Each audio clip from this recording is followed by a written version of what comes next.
mungkin ada yang mau menyampaikan dulu perasaannya bagaimana? Ya Pak. Ya silahkan ya.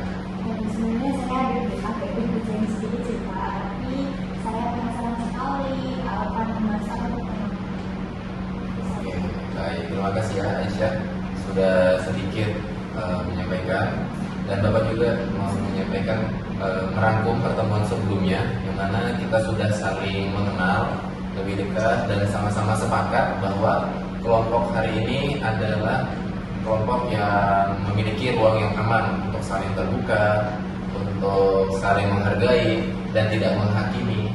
Maka hari ini kita akan masuk ke bagian inti, yaitu berarti komunikasi yang efektif, asertif, empatik, dan santun, menggunakan situasi nyata yang pernah terjadi di antara kalian. Siapa? Baik, mari kita mulai. Oke, ada satu momen yang menurut saya penting untuk kita bahas bersama hari ini. Ada yang mungkin bersedia untuk menceritakan kembali apa yang terjadi beberapa hari belakangan ini? Saya Pak. Ya, silakan Sari. Waktu itu Gina cerita mau ikut pelatihan public speaking. Nah, waktu itu Odi bilang Gina tidak terkonten, jadi dia harus ikut pelatihan itu. Oke, terima kasih Sari karena sudah membantu mengingatkan. Odi, apakah kamu ingat kejadian ini seperti apa? Ingat Pak, menurut saya cuma bilang apa adanya kok. Menurut saya itu kenyataannya Pak. Baik, sebelum kita bahas lebih jauh, Gina, apakah kamu bersedia untuk menceritakan bagaimana perasaanmu saat ini? Iya Pak, baik. Jadi Pak, waktu itu saya diam aja Pak, karena kaget dan juga agak sedikit sakit hati. Kemudian saya juga mau cerita bahwa saya sebenarnya cuma hanya pengen belajar aja Pak, dan itu baik bukan untuk hiburan. Oke, terima kasih ya, Gina sudah berani menyampaikan itu. Jadi yang membuatmu tuh sebenarnya tidak nyaman bukan hasil penilaiannya ya, tapi cara penyampaiannya si Odi tadi, ya. Ya benar Pak, saya itu kayak usaha saya buat berkembang itu malah dianggap sebagai kesalahan. Pak, Ya, silakan Randy. saya juga ngerasain sih hal yang sama dengan Dina. Waktu pertemuan kemarin itu, saya kan sedang bercerita perasaan saya. Terus Odi yang mau pembicaraan. Coba boleh kamu ceritakan Randy? Beberapa kali kan saya cerita tentang perasaan saya. Terus belum saya selesai cerita, Odi selalu memotong pembicaraan saya Pak. Gitu kan. Jadi kan saya merasa nggak dihargai Pak. Harusnya kan dengerin selesai dulu cerita saya Pak. Oh gitu. Odi, bagaimana tanggapanmu mendengar cerita tadi? Saya sadar sih Pak, kalau itu sering kejadian. Biasanya kalau saya nonton, karena yang udah kepikiran mau jawab apa duluan. Itu langkah awal yang bagus ya, Odi, menyadari polanya. Menurutmu, kalau posisinya dibalik, kira-kira bagaimana perasaanmu kalau pembicaraanmu terus dipotong? Menurut saya merasa nggak dihargai sih Pak. Odi, kamu sempat bilang bahwa ucapanmu ke Gina itu karena kamu ingin jujur. Menurutmu, apa hubungan antara jujur dan cara menyampaikannya? Selama ini kan Pak saya mikir kalau jujur itu harus langsung ke intinya, nggak usah muter-muter. Walaupun mungkin kedengarannya agak kasar Pak. Oke, menarik ya. Mari kita coba lihat bersama keyakinan itu. Ada yang mau menanggapi pandangan dari Odi? Saya Pak, jadi menurut saya berkata jujur itu penting, namun juga bagaimana penyampaiannya juga penting. Kita bisa berkata jujur tanpa harus menyakiti hati orang lain.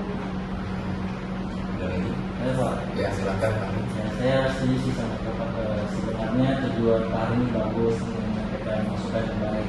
Tapi kalau caranya nyakiti, malah kesannya itu nggak sampai Pak. Yang diingat malah rasa sakit hatinya gitu. Oke, terima kasih ya Pak. Odi, tadi kamu sudah mendengar ya tanggapan dari teman-temanmu. Bagaimana menurutmu sekarang? Pak, mungkin selama ini saya terlalu fokus ke yang penting jujur gitu Pak, sampai lupa mikirin gimana perasaan orang yang dengerin Pak. Nah, bagus sekali tuh Odi. Itu artinya kejujuran dan empati yang sebenarnya bisa berjalan bersama, bukan saling menggantikan. Oke, Sari, tadi kamu juga termasuk yang cukup tenang dalam menanggapi situasi ini. Bisakah kamu memberikan contoh seandainya kamu berada di posisi Odi? Bagaimana kira-kira kamu akan menyampaikan pendapat yang sama kepada Gina dengan cara yang tidak menyakiti perasaan teman? Oke, baik Pak. Jadi yang mungkin saya akan katakan mungkin seperti ini. Aku dengar kamu mau ikut pelatihan public speaking. Itu langkah yang bagus untuk terus berkembang. Aku sendiri juga masih belajar pada bagian itu. Mungkin seperti itu Pak. Oke, terima kasih ya Sari.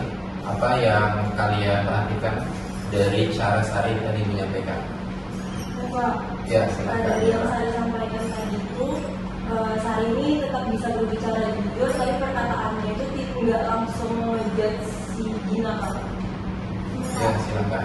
Setuju dengan pendapat tadi yang disampaikan juga, menurut kedengarannya itu lebih malah kayak mendukung gitu loh Pak. Oke, tepat sekali ya.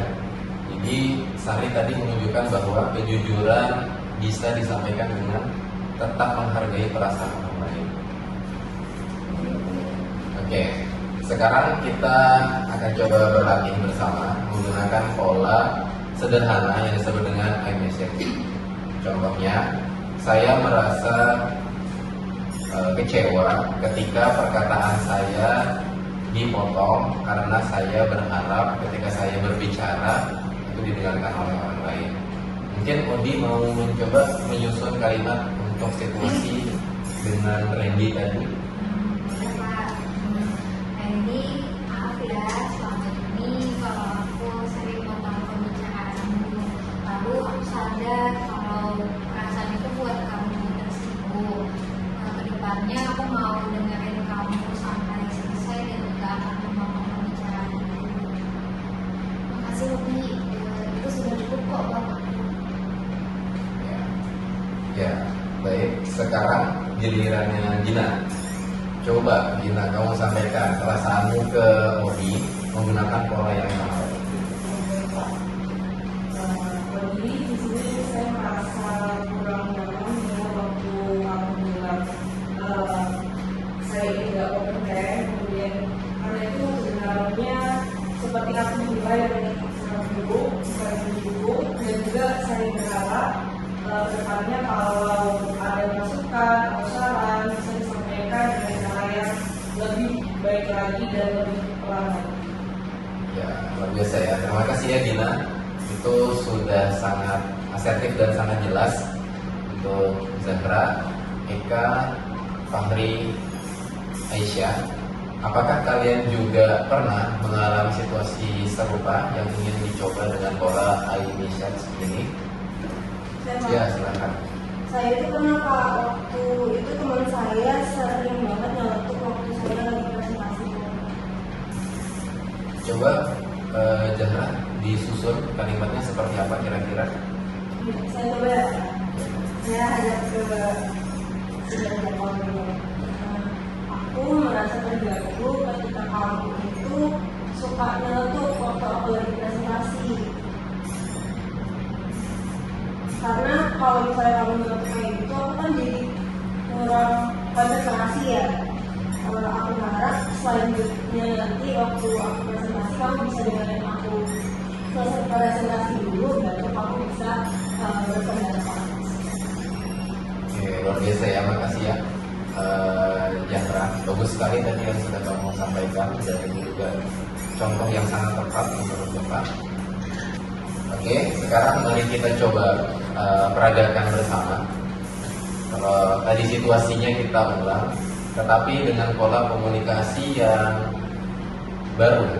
Nah, Odi dan Gina, apakah kalian bersedia untuk mencobanya? Bersedia Pak. Ya Pak. Oke, silahkan. Mungkin Gina dan Odi untuk berperan mencobanya. Jadi saya lagi mungkin. Soalnya saya masih grogi kalau ngomong di depan orang banyak. Bagus tuh Gin. Saya juga sebenarnya masih belajar soal itu. Semoga pelatihan ini membantu ya. Ya, bagus yang sudah praktekkan. Gimana perasaan kalian setelah memerankan ulang percakapan yang tadi? Rasanya menjadi berbagai apa karena percakapan tadi lebih enak didengar dan bisa diterima lihat. Kalau di Saya juga merasa gitu sih Pak. Jadi lebih ringan ngomongnya, jadi gak langsung to the point gitu Pak. Oke, sekarang Odi dan Randy. Coba kalian juga memerankan ulang situasi yang tadi ketika Odi memotong percakapannya si Randy. Silakan dari Randy. Kemarin aku sempat kesel gara-gara masalah di rumah soal makanan dan saya dimakan sama adik saya. Terus gimana kelanjutannya Randy? Ya habis itu adik saya gantiin sih, dia beli lagi ke warung. Jadinya udah maaf-maafan. Wah bagus deh kalau sudah maaf-maafan. Aku ngerti perasaan Randy. Ya, bagus sekali ya. Odi, kali ini kamu sudah memberi ruang yang penuh untuk Randy berbicara. Tidak ada memotong pembicaraan. Oke, lanjut.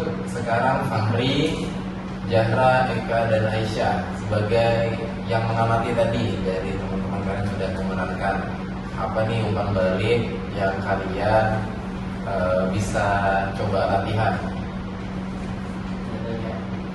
Ya, jadi menurut saya dari apa yang sudah dilatih, caranya sudah bagus dan ini terdengar menghargai Pak. Ya. Sorry. Oke, silakan. Dari yang tadi sudah dikatakan itu saya rasa si Gina ini sudah berani untuk berbicara secara langsung ya Pak, yang nggak lagi ngomong. Oke, ada lagi? Saya Ya, silakan. jadi saya juga merasa dari dulu merasa lebih enak saat ceritanya juga gitu. Oke, ada lagi? Ya, silakan. Saya juga lebih untuk nyobain pola Agnes tadi sih Pak, kalau ada masalah Oke, terima kasih ya semuanya atas umpan balik yang membangun tadi. Saya lihat kalian benar-benar berusaha mempraktekkan cara berkomunikasi yang lebih baik hari ini. Baik, mari kita rangkum sebentar ya. Hari ini kita sudah membahas peristiwa antara Udi dan Gina ya, kebiasaan Udi tadi yang suka memotong pembicaraan Randy serta berlatih menyampaikan pendapatnya menggunakan pola I research yang lebih asertif dan empatik. Odi juga sudah mulai menyadari bahwa kejujuran dan empati bisa berjalan bersama. Iya Pak, hari ini saya merasa banyak banget yang kita bisa belajar bersama. Ya, betul sekali. Pada pertemuan berikutnya nanti kita akan masuk ke tahapan akhir ya. Jadi sekarang dimana kita akan merefleksi seluruh proses konseling tadi yang sudah sama-sama kita jalankan dan merumuskan komitmen perubahan yang lebih baik dan konkret. Ya. Terima kasih semuanya atas keterbukaan dan usaha kalian hari ini sudah mengikuti konseling kelompok. Terima Terima kasih banyak Pak. Sama-sama. Selamat siang, sampai bertemu di pertemuan berikutnya. Yang paling Pak.